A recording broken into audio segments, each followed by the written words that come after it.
Hello everyone, आज हम लोग को जैसे कि पढ़ना है एमएस वर्ड में find and replace command. Okay, बहुत ही इंपॉर्टेंट फीचर है। सॉरी। बहुत सारे लोग जानते भी हैं इसके बारे में, बट हमें नॉर्मल फाइंड के साथ साथ हमें एडवांस फाइंड भी समझना है इस बार। तो व्हाट इज एडवांस फाइंड, वो हम लोग को यहाँ पे समझना है। How to define autocorrect for any word और सेंटेंस, सॉरी ऑटो करेक्ट कह रहा हूँ। फाइंड एंड रिप्लेस में if you want to make repetitive changes throughout a long document, use find and replace command। अब सपोज करो तुमने कोई बुक लिख रखी है एमएस वर्ड के अंदर 100 या 150 पेजेस की है। अब कोई तुमको वर्ड पता चला कि यार ये नाम रमेश की स्पेलिंग मैंने हर जगह गलत लिख रखी है, उसको ठीक करना है। तो फिर उसको कैसे करोगे सही? और पता चला कि तुमने इस 150 पेजेस में पता नहीं कितनी बार वो रमेश शब्द का प्रयोग किया है। तो ऐसे केस में सबसे आसान होता है फाइंड एंड रिप्लेस कमांड, जिसमें आप मिनटों में काम कर सकते हैं। लेकिन अगर स्क्रॉल करके अगर सही करोगे तो बहुत टाइम लग जाएगा। ठीक है। तो अपने काम को आसान करने के लिए फाइंड और रिप्लेस कमांड हम यूज़ करते हैं। Click on home editing group में यहाँ पे find and replace and go to command होता है। यहाँ पे हम फाइंड के साथ साथ एडवांस फाइंड भी समझना है हमें, वही इंपॉर्टेंट है। तो देखो, मैंने एक नई फाइल बना ली और यहाँ पे मैंने इक्वल टू लिखा अरे एंडी। ओके, 15 पैराग्राफ, 10 सेंटेंसेस का। तो ये हो गया हमारे पेजेस। अब अगर हमें कुछ भी फाइंड करना होता है तो हम होम पे जाते हैं। ओके, यहाँ पे होता है फाइंड बटन। अब फाइंड बटन पे क्लिक करते हैं या यहाँ पे क्लिक करेंगे तो देखिए यहाँ पे फाइंड होता है और उसके जस्ट नीचे क्या होता है, एडवांस फाइंड होता है। पहले हम नॉर्मल फाइंड पहले समझते हैं। और इसका शॉर्टकट की जो होता है ना, यहाँ पे वो दे रखा है कंट्रोल के साथ F। तो अगर हम लोग कंट्रोल F यहाँ पे दबाते हैं तो यहाँ पे आ जाता है क्या चीज़ तुम ढूंढना चाहते हो। ठीक है, जस्ट लाइक मैं ढूंढना चाहता हूँ इसमें आई थिंक, ओके लुक। ठीक है, तो कहाँ का लुक लिखा है वो बता दे रहा है। यहाँ भी लुक लिखा है, यहाँ भी लुक लिखा है। ओके, जहाँ जहाँ लुक लिखा है वो बता रहा है ना सेंटेंसेस। अगर मेरे को यहाँ पे टू लिखना है, टू मैं लिख देता हूँ। तो टू जहाँ जहाँ भी लिखा है वहाँ वहाँ इसको फाइंड आउट कर दे रहा है। इवन तो बटन के अंदर भी टू लिखा है उसको भी टू निकाल दे रहा है अलग से। बात समझे कि नहीं समझे? तो इस तरीके से हम लोग फाइंड कमांड यूज़ कर सकते हैं। लेकिन अब हमें क्या पढ़ना है, हमें एडवांस फाइंड समझना है। फाइंड तो मैक्सिमम लोग समझते हैं। तो होम पे जाइए, फाइंड पे यहाँ पे क्लिक करिए और यहाँ पे एडवांस फाइंड पे क्लिक करिए। आप चाहे तो यहाँ फाइंड पे करने के बाद यहाँ से भी आप एडवांस फाइंड पे जा सकते हैं। ठीक है ना, कहीं से भी जाइए। This one find what, clear. अब जब यहाँ पे फाइंड वॉट करते हैं तो फिर यहाँ पे देखिए, सबसे पहले जब भी फाइंड किया कीजिए कर्सर एकदम स्टार्टिंग में कर लिया कीजिए डॉक्यूमेंट के। कंट्रोल होम भी दबा सकते हैं आप लोग। कंट्रोल होम से क्या होता है, हम लोग सबसे हाँ टॉप पे पहुँच जाएंगे, फर्स्ट लाइन पे, फर्स्ट कैरेक्टर के पहले। अब देखिए यहाँ पे है, यहाँ पे फाइंड वर्ड, ये तो ठीक है। अब यहाँ पे देखो नीचे मोर पे क्लिक करो। मोर पे जैसे क्लिक करते हो यहाँ पे होता है मैच केस। मैच केस मतलब जिस केस में तुमने लिखा उस केस में तुम्हें चाहिए। जैसे सपोज करो तुमने यहाँ पे क्या लिखा है, तुमने यहाँ पे टू लिखा है, TO2 बड़े में। ठीक है ना, फिर यहाँ पे भी तुमने टू लिखा है, TO2 बड़े में, है ना। तुमको ऐसे टू को ढूंढना है जो क्या है, कैपिटल लेटर में लिखा है। समझ रहे हो? तो ऐसे में क्या करेंगे, हम एडवांस फाइंड यूज़ करेंगे। हम लोग होम पे जाएंगे, फाइंड एडवांस फाइंड। ओके, यहाँ पे इस बार इस ये जो बंद रहता है इसको मोर पे क्लिक कर दो। अब यहाँ पे ऑल मैच केसेस, वो भी कैसे, कैपिटल लेटर में, TO2 होना चाहिए। फाइंड करो, देखो ये फाइंड किया ना, हालांकि टू यहाँ भी लिखा है, यहाँ भी लिखा है, लेकिन इसको किसको फाइंड किया है, जो कैपिटल लेटर में लिखे। फिर फाइंड नेक्स्ट दो, इसके बाद फाइंड नेक्स्ट, कहता अब है ही नहीं, सिर्फ दो ही जगह कैपिटल लेटर है। बात समझे कि नहीं समझे? तो अगर तुम्हें सेंटेंस केसेस के अकॉर्डिंगली तुम्हें ढूंढना है तो जो जो केसेस यहाँ लिखोगे उसी केस में वो उसे फाइंड करेगा। Is that clear? समझ में आया कि नहीं आया? चलिए आगे बढ़ते हैं। तो एडवांस फाइंड का पहला टॉपिक समझ में आया हम लोग को, मैच केस से क्या होता है। अब अगला होता है फाइंड होल वर्ड्स ओनली। ठीक है, जैसे अभी थोड़ी देर पहले हम लोग टू ढूंढ रहे थे। सपोज कर मैं टू लिखता हूँ, और अगर टू लिख रहा हूँ, जैसे भी लिखिए, मैंने मैच केस हटा दिया है। मैच केस हटाए, चाहे बड़े में लिखे चाहे छोटे में, वो टू को ढूंढ लेगा। जैसे हम फाइंड करते हैं तो वो फाइंड तो सबको कर रहा है, साथ ही साथ बटन में भी टू ढूंढ ले रहा है। ये देखो बटन के भी टू को ढूंढ रहा है। सही कि नहीं सही है? गलत है? जबकि हमें सिर्फ TO2 चाहिए और कोई नहीं। ये बटन के अंदर टू लिखा है, वो थोड़ी ना टू है। बात समझे कि नहीं समझे? तो अब इसको ठीक से समझाना है, तो वो कैसे समझाएंगे? तो देखिए, फिर से कर्सर स्टार्टिंग पे क्लिक करिए, फिर से कंट्रोल एफ करिए, और कंट्रोल एफ करने के बाद यहाँ पे चले जाइए किस पे, एडवांस फाइंड पे। अब यहाँ पे क्या करिएगा, यहाँ पे find whole words only click कर दीजिएगा। अब क्या होगा, टू जो सिर्फ और सिर्फ होल वर्ड्स में होगा, सिर्फ उसी को फाइंड करेगा। ठीक है,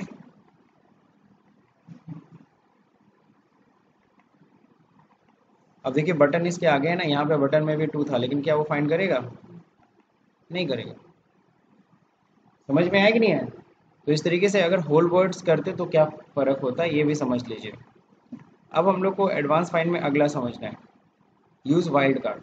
अगर हमें वाइल्ड कार्ड यूज़ करके कोई चीज़ ढूंढना है, जैसे हमें ढूंढना है कि कोई भी ऐसा वर्ड जिसका तीसरा कैरेक्टर सी हो,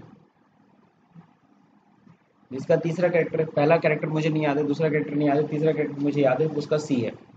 समझ गए? तो हम क्या करेंगे, वाइल्ड कार्ड यूज़ करेंगे। तो वाइल्ड कार्ड आपको पता होना चाहिए, एक कैरेक्टर को क्वेश्चन मार्क से डिनोट करते हैं। याद है ये चीज़ हम लोगों ने एक्सेल में पढ़ी थी जब कस्टम फॉर्मेटिंग पढ़ रहे थे, है ना? यहाँ पे क्वेश्चन मार्क से एक कैरेक्टर डिनोट होता है। तो दूसरा कैरेक्टर भी पता नहीं हमें, क्वेश्चन मार्क, दूसरा पहला कैरेक्टर भी नहीं पता है, दूसरा कैरेक्टर भी नहीं पता, तीसरा कैरेक्टर लेकिन सी है, ये दो सी लिख दिया मैंने। बात समझे कि नहीं समझे? आगे क्या है, आगे पता नहीं क्या है, आगे पता नहीं कितने कैरेक्टर हैं, तो इसलिए स्टार एस्ट्रिक लगा दो। एस्ट्रिक साइन सब लोगों को पता है, 8 नंबर डिजिट पे होता है। ठीक है, तो एस्ट्रिक साइन पे क्लिक कर दो, आगे कुछ भी हो। अब फिर क्या करें, फाइंड करते हैं। फाइंड जैसे करेंगे, वो फाइंड कर रहा है, देखो तीसरा कैरेक्टर, देखो यहाँ पे क्या सी है कि नहीं है, फिर फाइंड। इसमें भी देखो तीसरा कैरेक्टर सी है कि नहीं है, फिर फाइंड। तो ऐसे अब यहाँ पे भी देखो तीसरा कैरेक्टर सी है, कैसे, एक कॉमा है, स्पेस को भी देखो एक कैरेक्टर मानता है, और फिर सी है, फाइंड सी, LIC। ओके, तो यहाँ पे समझ में आ रहा है कि नहीं आ रहा है सब लोगों को? तो इस तरीके से हम लोग को ढूंढ रहा है। लेकिन अगर हमें चाहिए सिर्फ होल वर्ड में ऐसे चाहिए, तो इसको टिक हटा, हालांकि होल वर्ड देखो यहाँ पे नहीं आएगा। सिर्फ वाइल्ड कार्ड यूज़ करो तो वाइल्ड कार्ड ऐसे ही आप फाइंड कर सकते हो। यहाँ तक बात समझ में आएगी नहीं है? अब क्या करना है, वापस आते हैं, कर्सर स्टार्ट में रखते हैं, और फिर यहाँ पे क्या करते हैं, फिर यहाँ पे जाते हैं फाइंड, एडवांस फाइंड में जाते हैं। अब इस बार देखो क्या है, sound like. What is sound like? देखो यहाँ पे क्या है ना, जब हम टू फाइंड कर रहे हैं, तो कई बार होता है इंग्लिश के दो ऐसे वर्ड्स होते हैं जिसके जो प्रोनाउंसिएशन होते हैं लगभग सेम होता है, तो उसी को कहते हैं साउंड लाइक इंग्लिश। जैसे TO2, TOO2। ओके, दोनों एक ही जैसे साउंड करते हैं, तो मैं यहाँ पे टू फाइंड करूँगा, लेकिन जो भी साउंड लाइक करेगा वो एक तरह से मान लेगा। फाइंड करता हूँ, TO, 2, 2, 2, 2, 2, 2, फाइंड करो भाई। नहीं लिखा है, अच्छा हाँ लिखा तो था। इस टू को भी फाइंड किया था कि नहीं किया था? मैं यहाँ कर्सर रखता हूँ, यहाँ कर्सर रखता हूँ, और मैं फिर से जाता हूँ एडवांस फाइंड पे।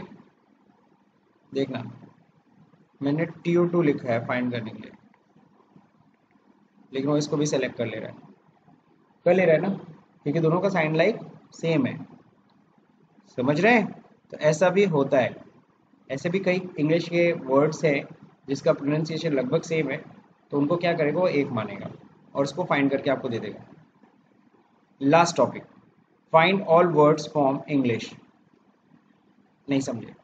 कई फॉर्म्स पढ़े होंगे तुम लोग इंग्लिश के, एक भी एक शब्द होता है तो उसके कई फॉर्म्स होते हैं। जैसे कोई एग्जांपल बताएगा?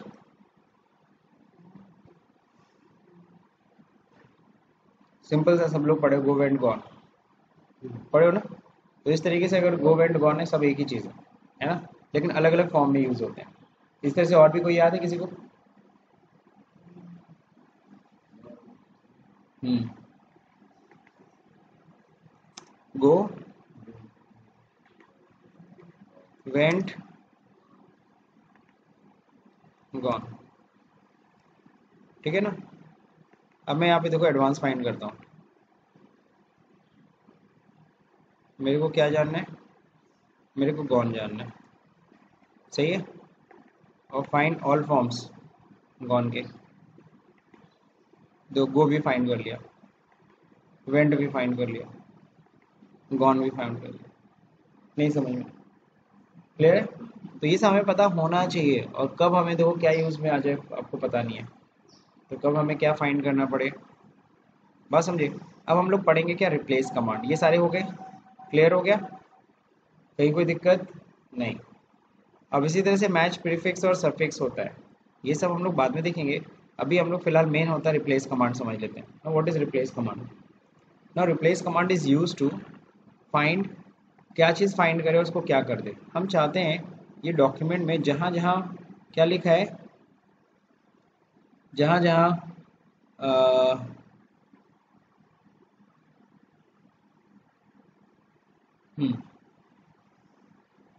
डॉक्यूमेंट लिखा है वहाँ वहाँ फाइल हो जाए।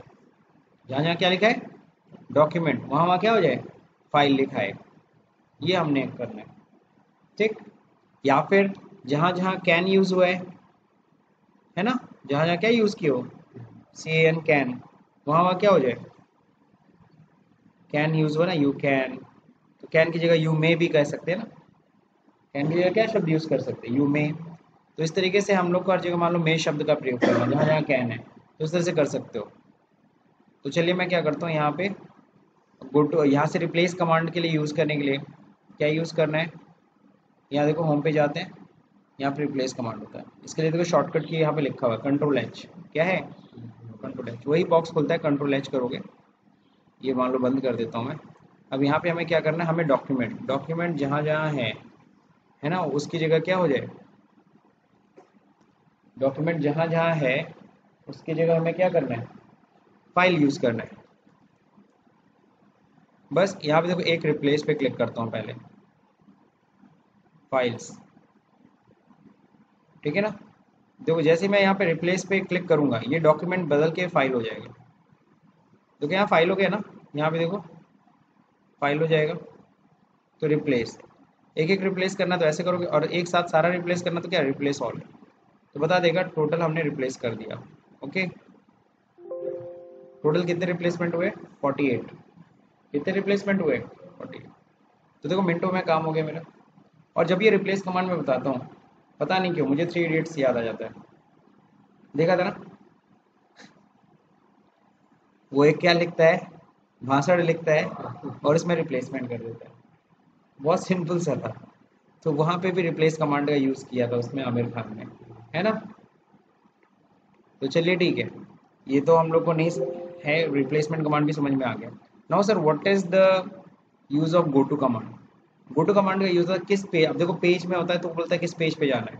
तो मेरे पास टोटल 4 पेजेस है, मान लो अगर सपोज करो 500 पेजेस की तुम्हारी ना फाइल है, तुमको फटाक से पहुंचना है 432 नंबर पेज पे, तो ऐसे स्क्रॉल तो करते रह जाओगे, तो फटाक से यहाँ पे क्या लिख दोगे 432, तो मेरे में तो है ही नहीं 432, मेरे को मान लो थर्ड पेज पे जाना है, एंटर गो टू कमांड, फटाक से मेरे को थर्ड पेज पे पहुंचा दिया।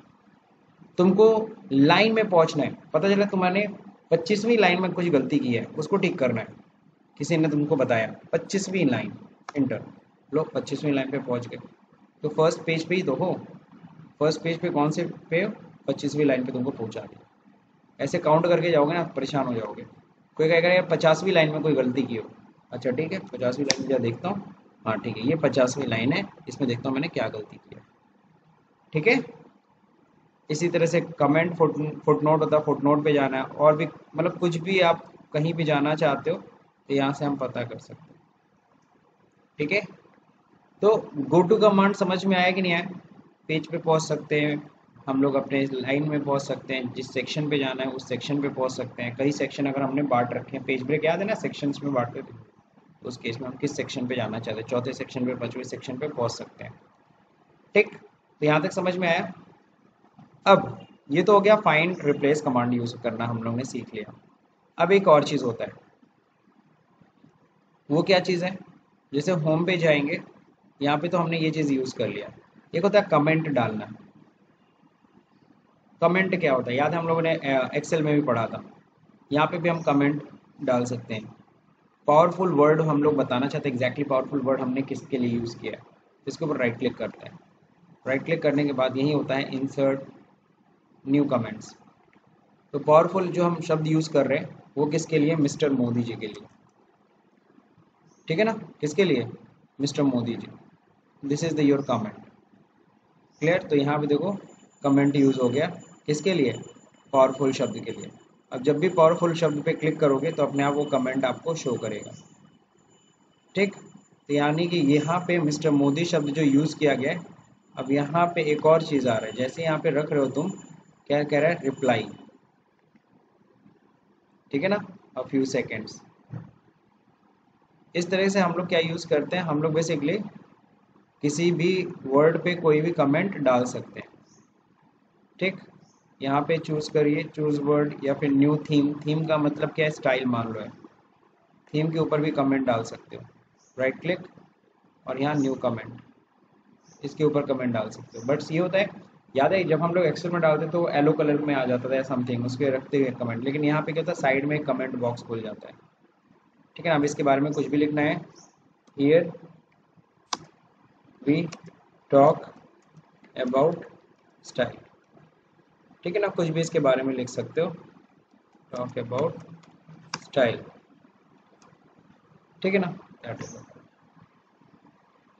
समझ रहे कि नहीं समझ रहे, तुमको ये देखना ये क्या है, उल्टा तुम्हें करना। पहले क्या था, एक्सेल में क्या था, वर्ड पे रखते थे तो बताता था ये किस पे कमेंट है, यहाँ पे क्या, कमेंट पे लिखोगे, कमेंट पे कर्सर रखोगे तो ये बताएगा ये एग्जैक्टली कमेंट किसके लिए यूज किया गया। तुमको देखना मिस्टर मोदी शब्द किसके लिए यूज किया, अच्छा powerful, mister Modi is very powerful, है ना। हियर थीम, अच्छा here we talk about style, समझ गए कि नहीं समझ गए। तो इस तरह से किसी भी वर्ड पे उल्टा है, यहाँ कमेंट पे लिखाओगे, कमेंट पे कर्सर रखोगे, बताएगा कि किस वर्ड के लिए ये कमेंट लिखा गया है। और वहां क्या होता था, हम वर्ड पे रखते थे तब हमें बताता है इसके अंदर कमेंट क्या लिखा गया। और अगर आपको ये कमेंट डिलीट करना है तो राइट क्लिक करिए, राइट क्लिक करके यहाँ पे क्या कर सकते हैं, डिलीट कमेंट, ठीक है ना। इस कमेंट पे रिप्लाई किसी को करना है तो रिप्लाई भी कर सकते हैं। कमेंट रिप्लाई नहीं होता है, जैसे आप लोग क्या करते हो, आजकल कपिल शर्मा शो देख ही रहे हो, उसमें कोई पिक्चर पे कोई कमेंट करता है तो उसका भी रिप्लाई कोई मार देता है ना। तो ऐसे ही होता है कि तुमने कमेंट किया, तुम्हारे कमेंट का जिसको तुमने कमेंट किया वो नहीं रिप्लाई करा, कोई और बैठ के तुम्हारा रिप्लाई मार दे रहा है, that is the thing, reply to comment. Clear, तो इस तरह से हमें कमेंट भी समझ में आया कि नहीं आया। तीसरा नंबर, इस वीडियो के ऊपर तुम्हें रखना है, इसके ऊपर तुम्हें राइट क्लिक, तुम्हें वीडियो का मतलब नहीं समझ में आ रहा, वीडियो का मतलब क्या है, तो इसके ऊपर राइट क्लिक करके यहाँ पे क्या है, सिनोनिम्स पे चले जाओ। सिनोनिम्स में देखो ऑडियो विजुअल बता रहा है, एग्जैक्टली वीडियो को हम लोग ऑडियो विजुअल भी बोलते हैं, ठीक है ना, फिल्म भी बोलते हैं, फिल्म भी बोलते हैं, सिनेमैटिक भी बोलते हैं। क्लियर, तो यानी कि तुम्हें इस वीडियो का क्या बता रहा है, सिनोनिम्स बता रहा है।